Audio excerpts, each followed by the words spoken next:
అవ్వలకు పుట్టినవాడెవరు? కయ్యూను.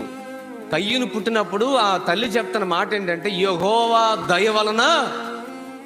అది దేవుని మాట వినమంటే మాత్రం వినరు. ఏం చెప్పాడు? గొప్ప పని చేయమంటే చేయవా? తప్పకుండా చేసేవాడు. చెప్పింది ఏంది? మునిగిరా అన్నాడు, అంతే. ఎన్నిసార్లు? ఒకసారి మునిగితే ఆ పోదా అయింది. దేవుడు అతన్ని పరీక్షిస్తా ఉన్నాడు,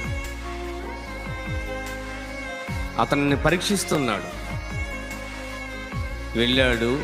1 2 3 4 5 6 వచ్చిందా లేదా స్వస్థత? దేనివల్ల వచ్చింది స్వస్థత? నీటిలో మునగటం వలన? ఆ నీళ్లలో ఉందా స్వస్థత? దేనిలో వచ్చింది స్వస్థత? మాటకు లోబడటం వలన వచ్చింది స్వస్థత. అర్థమైతే చప్పలు కొట్టండి.